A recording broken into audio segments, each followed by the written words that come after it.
Hello everybody, my name is Yoga and today we are going to talk about grammar translation method. Alright, first I'm not going to talk about this material and present to you by myself, but instead of that, we from the first group will explain this material for you. First, about the introduction. This method is actually a classic method. It came from a Greek era where at that moment they use it as a media to learn and also to teach Latin language. And yeah, until now, we still use it as a media to learn English.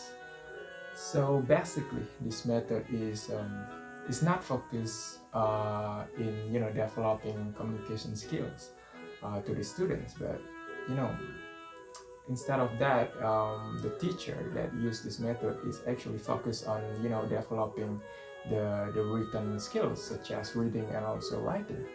So the communication skill is not the focus. And yeah, the teacher also emphasize grammar skills beside of writing and also reading skills inside this method. And the approach that the teacher usually use is teacher centered.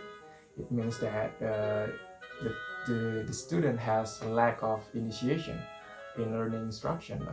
They just listening the teacher explaining the material, and they not discuss with their friend, and also less initiation of asking about material from the teacher.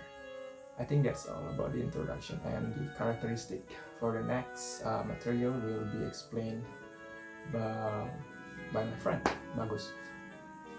Alright, thank you so much Ruga, and today I would like to explain about the techniques in GTM. So I am Bagus and I would like to explain about the techniques in GTM. And the first is translation of a literary passage. So it is a technique that requires students to translate text in English to their mother tongue. So with this, students can get more comprehension during the translated text.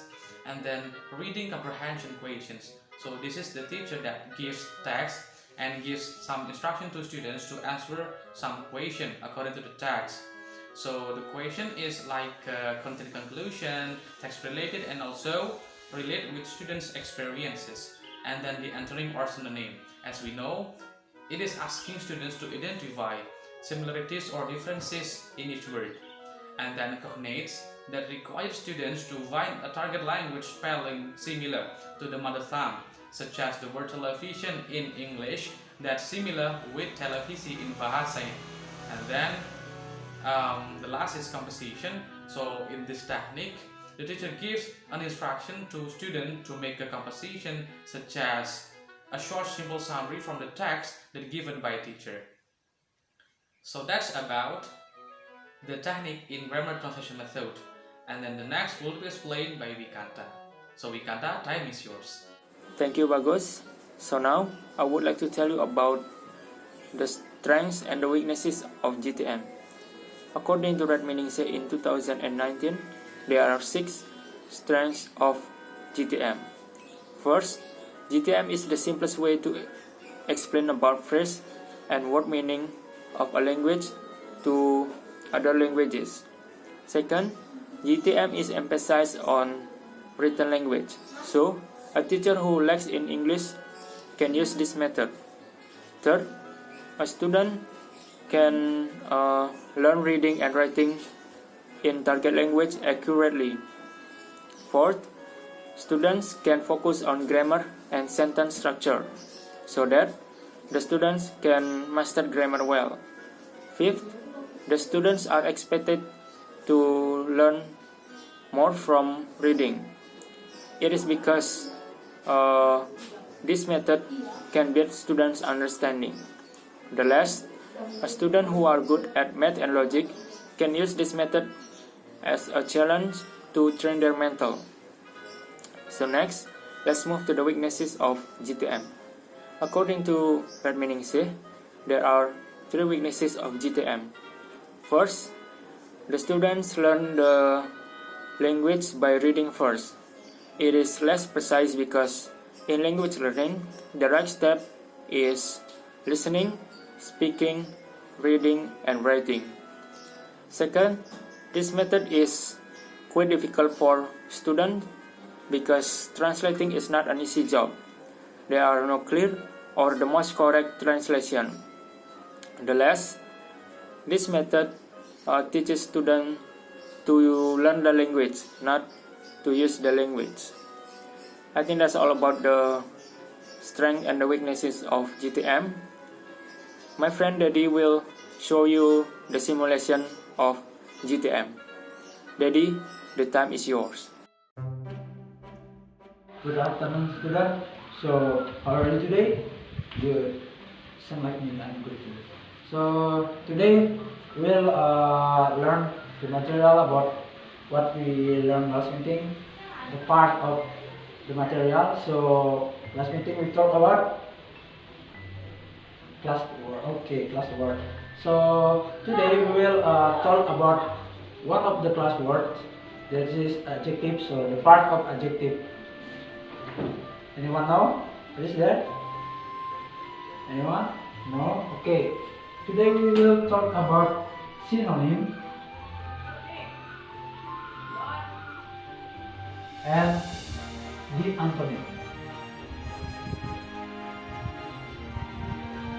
So,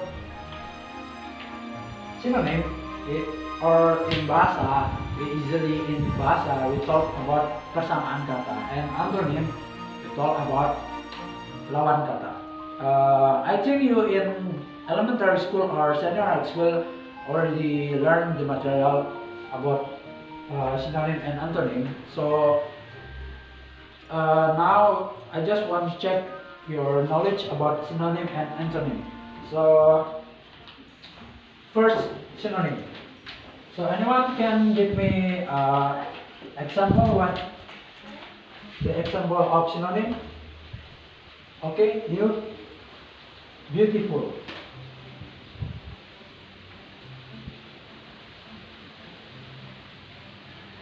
And then the synonym, pretty. Okay. And once again. Okay. First name, Ari. Okay, Ari, what's smart? And the synonym is clever. Okay. I just need to example, and next I hope you find 5 synonym after I talk the antonym and the next 5 antonym too. Okay, we continue to the antonym. So antonym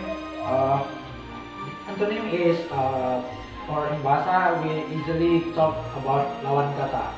So in English also have antonym. So like the example young. The antonym is old. And clever. The antonym is stupid. Okay. So there's synonym and antonym. So your text now everyone find one synonym and one antonym. So I give you 5 minutes so you can find now.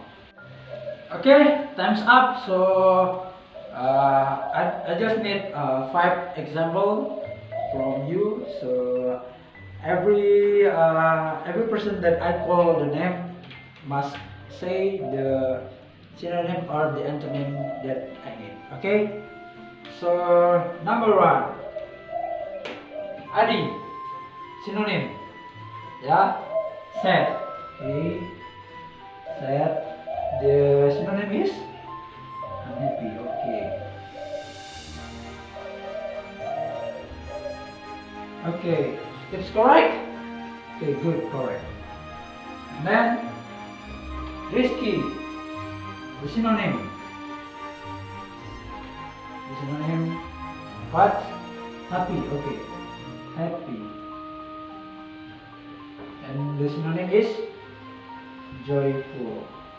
Okay, that is correct. Okay, good. And next, I need the girls one. Anyone? Yeah, coming. What? True. Okay, true. Wow. What's the synonym of true? Correct. Okay. Correct. I need girls again. I need girls. Okay, Rizka. What's difficult? Whoa.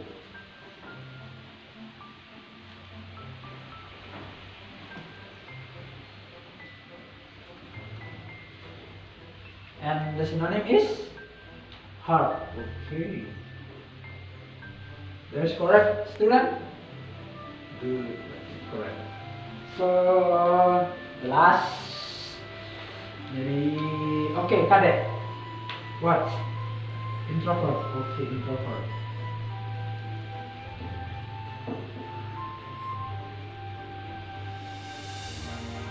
And the synonym is what's introvert? Okay, good. Shy. Okay, shy. So that's the example of synonym. If you have the other example of synonym, you can write in your notebook, and maybe someone you need, so you can write in some text. Okay. So next to the antonym.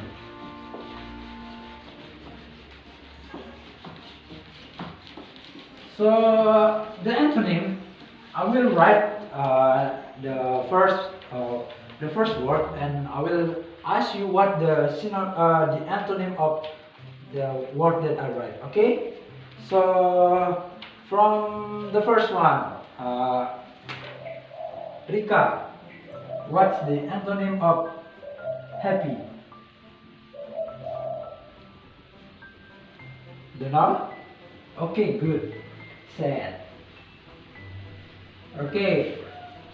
Sometimes you happy, so the antonym is sad. You cry like that. Okay. So next, Ivan. What's the antonym of last? Last? You don't know? So anyone can help Ivan? Okay, Adi, what's first? Okay, good. So if you last, so the antonym is first. Okay, so orang bahasa last is mean yang paling belakang, and the first is pertama. Okay, and then I need girls again. Okay, Sinta, fast. What? The antonym? Slow. Good. And then I need boy again. Alec. What's the antonym of hot? What? Cold. Okay, good. Cool. And the last, I want. Okay, Udu. What is the antonym of dark? The antonym is light. Okay, good.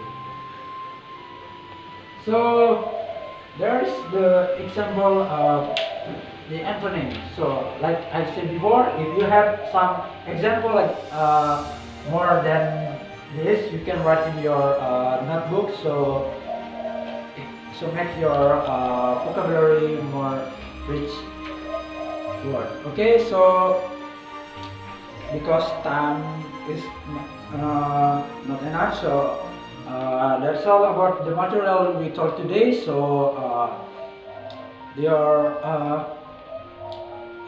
homework, so I need you to make one paragraph. There is in that paragraph there are two synonym and two antonym. So you can submit your homework next week before we start the lesson. So I hope you can do your homework. Okay, so that's all about the material. See you. Goodbye.